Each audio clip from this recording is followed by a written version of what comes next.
Hello, it's Mandy Gatlin with Investing with Ease. And in this video, we're going to cover how to figure out how much you can invest. Now, some of you are going to dive into this course and you're just going to go for it. And you're just going to say, I'm just going to start investing. I'm going to put in this amount. I'm just going to do it. And then I know there are others who are going to go, wait a second, how much can I invest? Is there a number? Is there an actual number? So I'm a Virgo, and I understand that there are going to be people who, want to actually know. Like, is there a way for me to figure out how much money I actually have to invest? And there is, luckily. If you get very into the numbers, then you can figure that out. And so I'm going to share my screen with you to show you that you can use what I have included for you, which is a budget tracker. And you can print this out and fill it in, and you'll be able to then get your disposable income number from this worksheet. Okay, so you can use this, or you can use a budget if you have one, or you can use the ABC expense tracker that we have, the digital budget. It's actually a digital budget spreadsheet that we've linked up for you too. And that spreadsheet's different than this one. That digital spreadsheet allows you to determine whether something is an important expense to you that you need to keep, whether it's something that is kind of like a middle, type of item, like it could be something that you don't necessarily need, but you want to keep. And then there's going to be the category of I can get rid of this thing. And so those tend to be things that are like monthly memberships, things that we sign up for that we forget about, things that we're buying, day to day that may be just kind of like an extra expense. So that's really good to do because it starts to help you become more aware of your spending, more aware of your expenses and what you are allowing to be in your life. And so I always say that a key part of this is knowing your numbers and really understanding, being intentional and really understanding where you're spending your money. And knowing that a part of investing is really choosing yourself in that equation. And so there is a term called paying yourself first in the investing world, which I really love. I love that. And I learned it early on, and it's been something that I've always stuck with.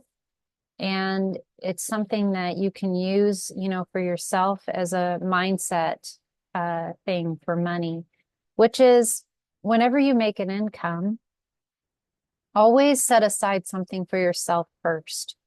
Whether that be $100 or $200, pay yourself first. Put that money into a savings account, an emergency fund, into your investment account, something that is for you, right? And then go ahead and pay all your bills, after that.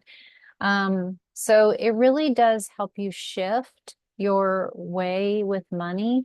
A lot of us, I know when I first started my journey with paying my own bills and, having income, uh, I thought of it as like I just had to pay my bills first, and whatever I had last, if I had anything, then I could use that for myself. And then when you really start to say, okay, well, what am I going to choose to put that money towards first? Is it going to be something nice for me, like a massage, or, go have some fun, hang out with some friends? Or is it going to be to put it into an investment account? That's something that you get to choose and be intentional, with your money, which is so important. And so with this, when it comes to figuring out how much you can invest, basically what you want to do is figure out all the income that you have, and that's here in this area. Now, the more income that you can create for yourself, the better, because you're going to have more to use for investing or anything else, any other expenses that you have. Now, you would want to probably move into categories that are important next, as expenses. And so food is necessary, unless you live on air or water. But, these are things here that you would want to put down and prioritize. Groceries are going to be important. Coffee for some people is really important. Candy and snacks tend to not be as important, but I know for, some people it is. And then takeout and restaurants tend to be the places where our expenses go up, quite a bit. So that's why, when you're looking at your income and expenses, especially around expenses, look for the priority areas where where you need to spend money, and then look for the areas where, wow, I really spent a lot, maybe on restaurants. When you total up all of your expenses for the month and you put them here, really look at these categories and compare. Are your groceries like say 300 a month, but your restaurant's like 700, a month? You might be able to find some extra money for yourself by going out less and cooking home at more. And there's even tricks with that. I mean, as you dive into the details of things, and you really start to become more cognizant with your money and your spending, you'll find ways, to make to get extra money for yourself. So with groceries, for example, meat is more expensive than vegetables, or say pastas, so you could, if you're finding yourself spending a lot on groceries, look at what you're spending the money on, when you go to do that. So that ABC budget worksheet, that spreadsheet that's digital, really helps you with that. This tracker is more helpful for looking at the entire month and really understanding how much you have, at the end of the month. So we're going to move on to bills.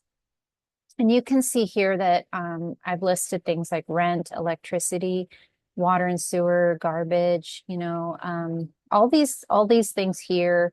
Rent, you could also just put your mortgage there, if you've purchased a house. So these are going to be your monthly, bills for yourself. And then your expenses could be other things like buying clothing, purchasing makeup, travel, your pets, entertainment, any hobbies that you have. And then I've given you a few other blanks here for categories that, might be special for you, your circumstances.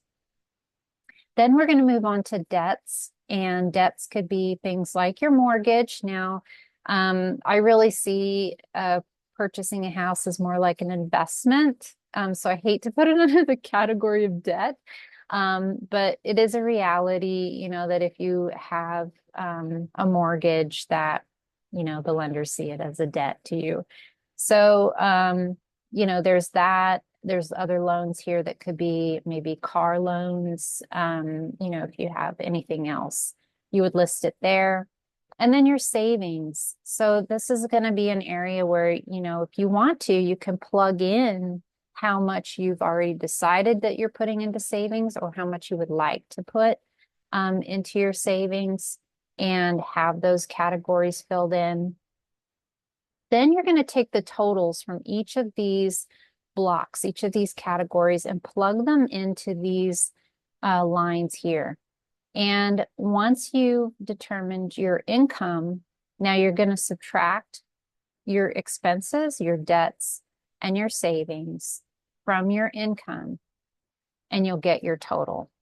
Okay, so that is how you're going to get the the total, right? For how much you have left. It's what we call disposable income at the end of the month. I even hate that they use the word disposable.